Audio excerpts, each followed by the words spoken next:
Olá!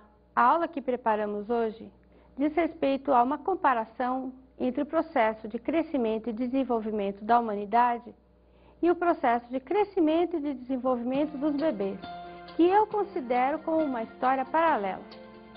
Você já observou como o homem das primeiras civilizações se comportava? Como ele andava e como ele falava? O homem, ao longo da civilização, para crescer, desenvolver-se e sobreviver, ele precisou fazer uma série de ajustes que, ao longo do processo, se transformam em uma série de adaptações. O mesmo ocorre com o bebê. Ele precisa fazer uma série de modificações de toda a natureza, biológica, psicológica e, por que não dizer, cognitiva também. Uma história que se repete de forma particular. A primeira modificação que o homem fez foi em relação aos membros inferiores e aos membros superiores. O homem, a princípio, andava nos 4 apoios, o que nós chamamos de quadripedia. Seus braços e suas pernas possuíam mais ou menos o mesmo tamanho e a coluna vertebral não apresentava nenhuma curvatura. Hoje nós temos algumas delas, então vamos lá. Temos a curvatura cervical, a dorsal, a curvatura lombar e a sacroiliaca. Se você perceber, o bebê quando nasce, ele só apresenta uma curvatura, que é a chamada curvatura primária, que é aquele C que ele tem enquanto está na barriga de sua mãe. Observe um bebê quando ele anda. No início, ele se arrasta. Depois, ele começa a subir as grades e anda com um apoio. No terceiro passo, ele começa a andar sozinho, mas os seus braços são largos, seus passos são largos.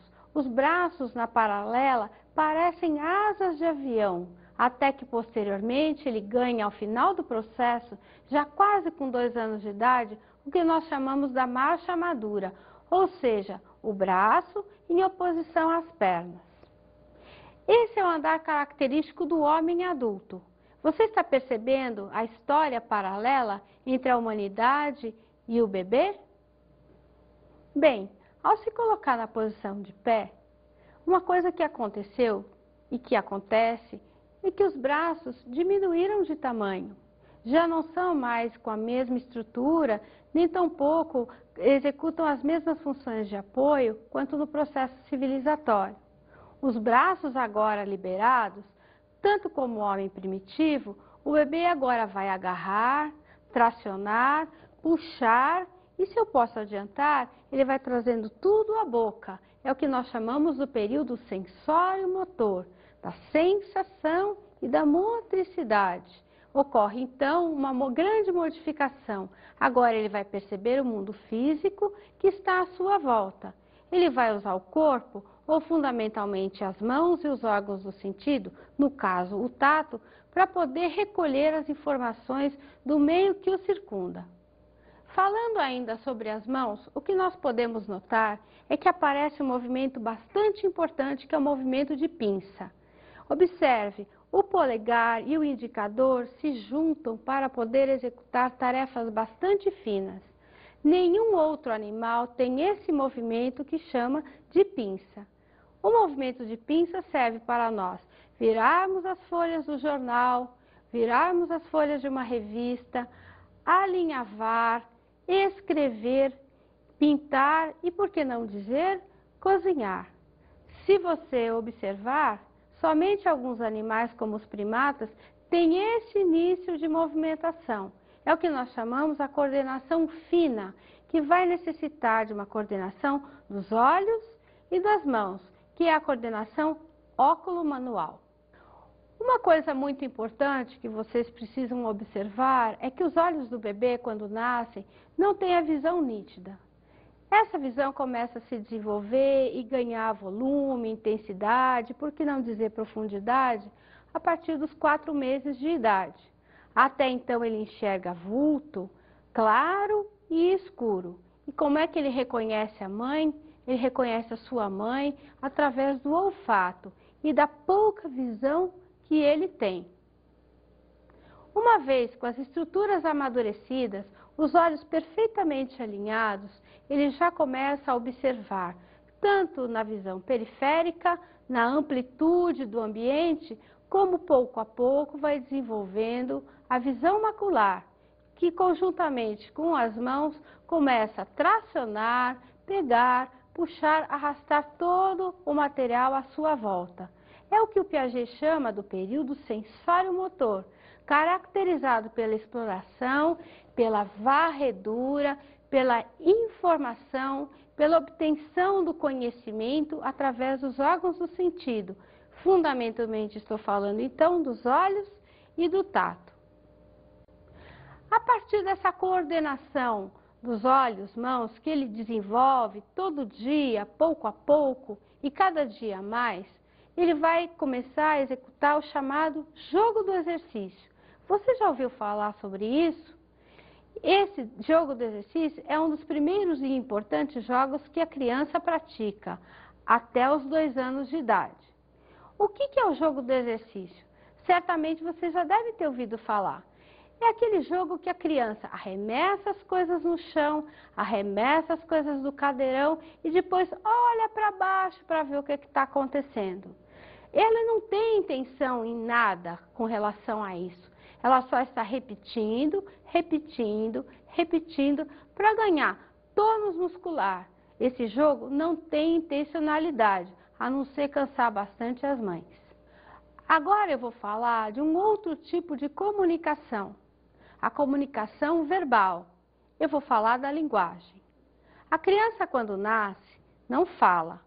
Como é que ela se expressa? Como é que ela se comunica? Ela se comunica através do choramingo. Ela chora, ela franze a testa, ela reclama, ela se mexe no berço, porque ela ainda não fala. Essa é uma forma dela mostrar para os pais, para os responsáveis, que ela está numa situação de desconforto, com fome, com sede ou tem outras necessidades.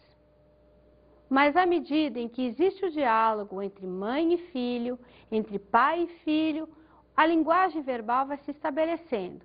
Então, por imitação, porque a linguagem é o processo de imitação, ela começa a balbuciar mamã, papá, a partir do movimento da mãe, a partir da linguagem materna.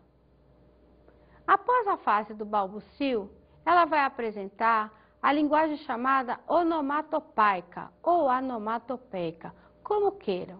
Então, para tudo ela dá o mesmo nome. Ela fala au-au para todos os bichos, miau para outros bichos, piuí para aquele barulho do trem, ou então fonfon, seja para carros, seja para caminhões, seja para ônibus, enfim. Elas denominam esse tipo de som para tudo aquilo que se mexe. Agora eu gostaria de comentar a respeito da vida anímica ou da vida psíquica da criança. Assim como o homem das primeiras civilizações, a criança tem a tendência de atribuir aos objetos situações anímicas. Então, ela acha que, por exemplo, uma bola se movimenta, uma porta tem um valor misterioso, assim como o homem das primeiras civilizações atribuía divindade aos raios. Por isso, muitas vezes, apresentam comportamentos de insegurança, devido ao mundo de fantasia em que estão mergulhados. É a fase da insegurança, dos temores e dos medos. Já aos 2 anos de idade, essa fase de fantasia é chamada de faz de conta. É o jogo da representação, brincar ou imitar animais ou coisas que estão à sua volta. Quando são um pouquinho mais velhos e essa imitação já está mais construída, elas vão brincar de circo, vão brincar de casinha, vão brincar de professores. Eu falei quando estão mais crescidos. Então, eu queria saber qual é a diferença entre crescimento e o processo de desenvolvimento. Vamos ver o que as pessoas entendem por isso? Na minha concepção, crescer é pelo fato de você se desenvolver, seu corpo, a massa corpórea, a sua estatura. Desenvolver-se é desenvolver intelectualmente, no sentido intelectual da palavra, ou seja, você tem um crescimento né, de acordo com a sua idade, a sua evolução, e você desenvolve-se intelectualmente ou não. Crescer seria mais no sentido físico, crescer em altura, em dimensão. Desenvolver, ele já pode ter um sentido mais amplo, que na verdade significa o desenvolvimento cultural, o desenvolvimento intelectual, né, o desenvolvimento nas relações sociais, etc. Crescer, para mim, desde que você nasce, você vai crescendo, né? Pode ser na estatura. Desenvolver-se é no sentido assim, psicológico, afetivo, intelectual. Não passa pelo estágio físico, mas só assim por essa questão mais moral e afetiva e intelectual. Agora eu vou falar sobre o processo de crescimento e de desenvolvimento humano. Esse processo é interdependente, mas merece observação quanto a isso. Crescimento é um processo corporal, dimensão física tal como aumentar de peso, de estatura. Composição corporal, indica a distribuição de massa corporal pela estatura. Quando eu falo a respeito de crescimento ou crescer, eu estou querendo dizer uma medida diretamente observável. Está muito difícil perceber isso?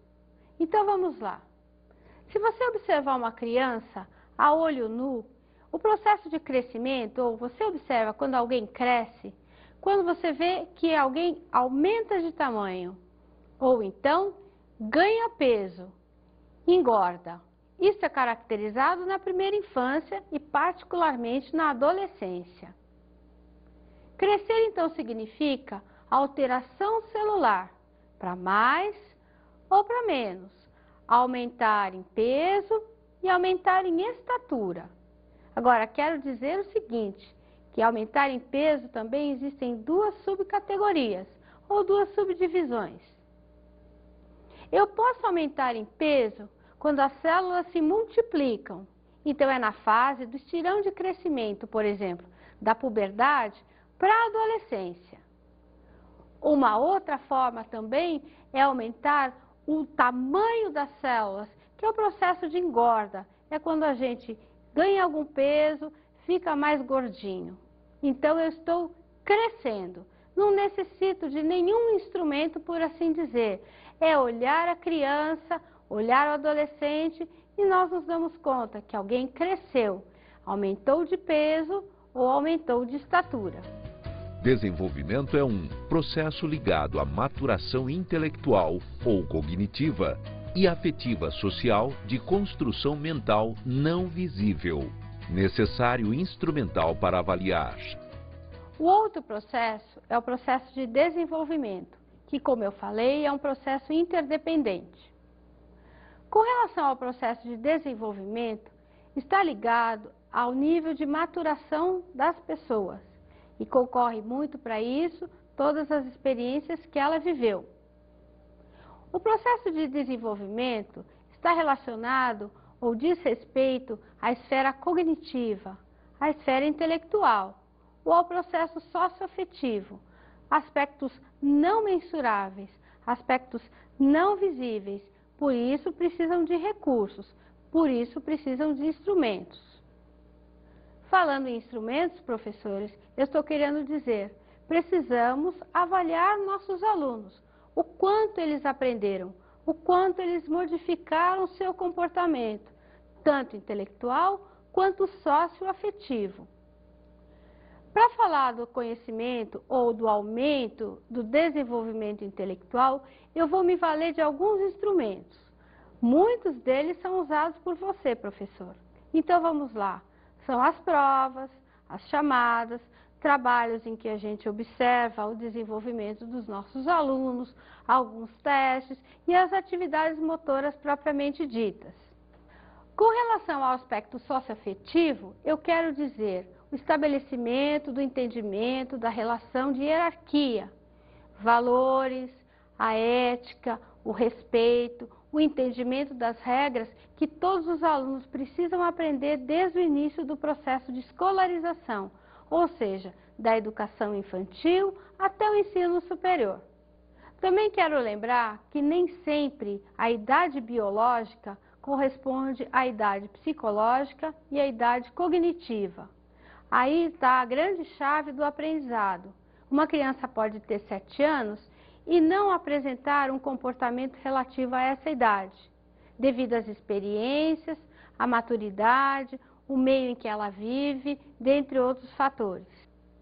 Portanto, professores, é muito importante que se saiba que existe uma relação ou uma inter-relação bastante estreita entre crescer e desenvolver-se, pois à medida que o corpo cresce e se fortalece, dá também elementos a essa criança para obter, para varrer, para incursionar a outros mundos, obtendo então uma maior quantidade de informações que se transformará em conhecimento.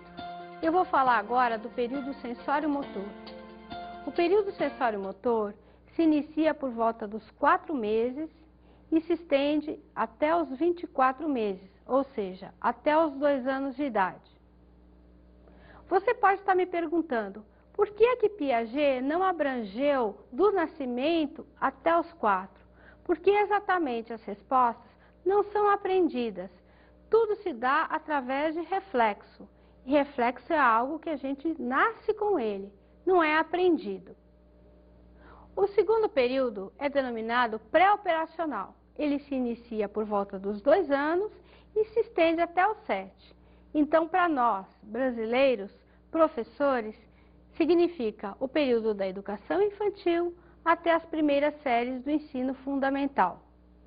Quais são as características do período pré-operacional?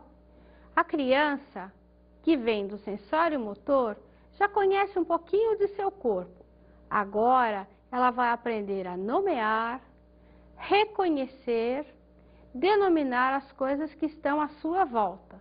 Ela inicia o processo de interação com o mundo físico, com as coisas concretas e com o pequeno mundo social, ou seja, o mundo da família. No final do período, ela já está no ensino fundamental, ou seja, nos primeiros anos do processo de escolarização formal. Ela já domina absolutamente seu corpo, já reconhece, nomeia o corpo do outro, já estabelece relações mais estáveis com os seus pares, seus amiguinhos e seus professores. O terceiro período corresponde ao operacional concreto. Inicia a partir dos 7 anos e se estende até os 11 anos de idade. É uma fase intermediária, porque o final do período já corresponde ao período da puberdade. O que acontece nesse período? A criança já domina absolutamente seu corpo, reconhece-o, nomeia-o, conhece noções de quantidade, conhece o mundo físico à sua volta, noções em cima, embaixo, ao lado, já tem a dominância lateral bastante reconhecida e, por decorrência, a lateralidade também. O quarto e último período é o período chamado hipotético dedutivo, ou então o operatório formal. Este período é bastante importante, porque a criança consegue entender o seu eu, já se mostra altruísta, consegue entender o problema do outro. Caracteriza-se, então, pela abstração, pela generalização, pelo comportamento em grupo, e esse comportamento, pouco a pouco, vai se estendendo cada vez mais. O período hipotético dedutivo caracteriza as últimas séries do ensino fundamental. Fatores intervenientes. Quando eu falo de fatores intervenientes, ou que interferem no processo de crescimento e de desenvolvimento, eu estou falando de 2 grandes blocos. O primeiro bloco diz respeito à hereditariedade, ou seja, o nosso patrimônio genético, as nossas capacidades que nós adquirimos ou nós trazemos quando nascemos. São heranças genéticas da nossa família, a cor dos olhos, a cor do cabelo, o tamanho do nosso corpo, enfim, as nossas características e semelhanças iguais aos nossos pais. Um outro bloco bastante importante diz respeito aos fatores externos. O que eu quero dizer com fatores externos? Tudo que não é hereditariedade, eu vou colocar no chamado meio ambiente. O primeiro determinante para alguém crescer e se desenvolver de forma adequada diz respeito à questão socioeconômica, que é, basicamente, o fundamento de todos os outros. Quando a família possui recursos, ela traz alimentos, condições de moradia, ventilação, níveis de escolarização e afeto bastante adequados. O que eu quero dizer com alimentação? Nós temos alguns grupos de alimento: as proteínas, os sais minerais, as frutas, legumes e verduras, que devem ser ingeridos para que nós possamos crescer e nos desenvolver de forma adequada. Com relação às questões de higiene e asseio, a higiene começa da higiene pessoal: tomar banho, pentear os cabelos, nos apresentarmos de forma adequada para irmos a qualquer lugar. Quero dizer também que a casa deve ser limpa, higienizada, ventilação, arrumação dos quartos, arrumação das roupas e formas higiênicas de preparar o nosso alimento. Um outro fator bastante importante diz respeito às atividades físicas. Para fazermos atividade física, não precisamos do professor. A criança se movimenta com ou sem o professor. São aquelas brincadeiras, aquele movimento iniciado desde o processo do nascimento. Correr, saltar, nadar nos rios, brincar nas ruas. O último fator está ligado ao afeto, a relação que as pessoas estabelecem entre umas e outras. É necessário que a criança saiba que é querida, que é desejada e sempre deve ser incentivado em todas as suas manifestações. Com isso, a criança cresce e se desenvolve de forma adequada, de maneira que consiga entrar no ensino fundamental com as capacidades e as habilidades necessárias para se desenvolver integralmente. Relação entre a história pregressa da criança e as aulas de educação física. Professor, como você pode ver, existe uma coisa muito importante entre a história anterior da criança e a entrada dela na escola. Não podemos oferecer nenhuma atividade importante sem que nós saibamos como foi a vida dela, como foi o processo de crescimento e desenvolvimento da mesma. Em nome de um ensino significativo, importante, eficaz e eficiente, temos que saber todos esses fatores: como ela cresceu, por quais experiências ela passou, que tipo de vivências ela teve, para que nós possamos planejar essa aula de maneira que haja momentos de integração, de alegria, em que ela saiba e saia da escola com um acervo cultural e motor bastante ampliado. Cultiva a inteligência de vossos alunos, mas cultivai antes de tudo seu físico, porque é ele que vai orientar o desenvolvimento intelectual. Fazei primeiro o vosso aluno são e forte para poder vê-lo inteligente e sábio. Vamos agora observar uma prática de yoga e o depoimento de seu mestre. O yoga é qualquer metodologia estritamente prática que conduza a um estado de autoconhecimento. Ele surgiu há mais de 5.000 anos na Índia, é uma prática que na sua origem não tem nada de misticismo e nada de terapia. Então o yoga de verdade, ele é composto de 8 partes, né, faz uma prática completa em 8 partes e faz com que o praticante ao longo dos anos atinja um estado de mais lucidez, que nós chamamos de hiperconsciência. Os benefícios na prática do yoga, eles existem, mas nós classificamos esses benefícios como efeitos secundários. Afinal, a meta é um estado de autoconhecimento. No meio do caminho, o praticante vai desenvolver mais saúde, mais vitalidade, mais disposição, mais alegria, muito mais energia para realizar todas as suas atividades. Então, para realizar os estudos, os esportes, o seu trabalho. Ou seja, ele vai se tornar um indivíduo muito mais lúcido, com muito mais energia do que a média da população. O praticante de yoga, ele vai ser uma pessoa que vai ter um desenvolvimento acima da média, pois ele vai se tornar mais lúcido e ao mesmo tempo também vai ser muito mais ágil, muito mais rápido, ele vai ter uma prevenção muito maior contra doenças e contra lesões, entorses.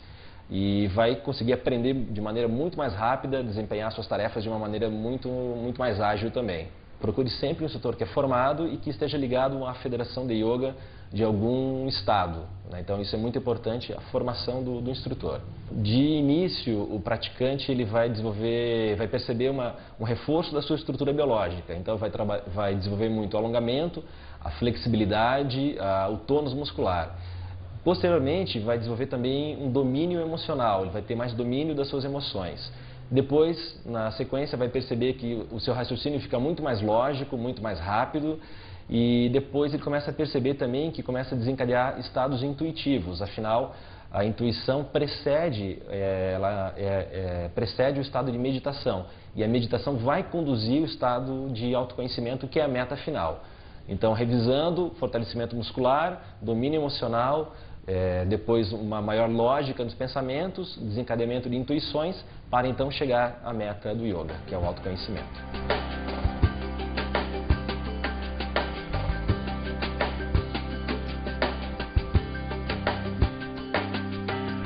Então agora vamos à nossa dica de estudo.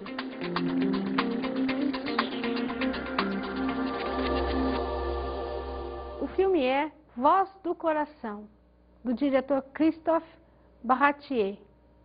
É o filme da Miramax, com a distribuição da Play Art.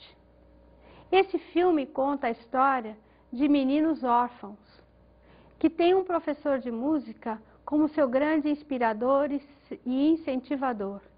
É um filme maravilhoso, de uma escola cuja disciplina é bastante questionada. E esse professor, através da música e com uma relação interpessoal bastante afetiva, consegue, de alguma maneira, organizar a classe e, vamos dizer assim, disciplinar as crianças.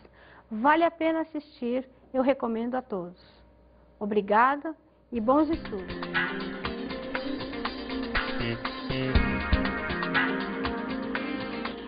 Na aula de hoje, falamos sobre bebês e humanidade, uma história paralela. Então, na aula de hoje, pudemos perceber a estreita relação que existe entre o processo de crescimento e de desenvolvimento dos bebês e o próprio processo da humanidade. Discutimos também o importante tópico que é crescimento e desenvolvimento, todos os fatores intervenientes e os processos relativos aos períodos de inteligência estudados por Piaget, sensório-motor, pré-operacional, operacional concreto, hipotético dedutivo e formal. Todos esses fatores, todos esses tópicos são muito importantes, professor, para que você possa planejar, estruturar e implementar um plano de aula, um plano de ensino bastante eficiente. Muito obrigada. Bons estudos.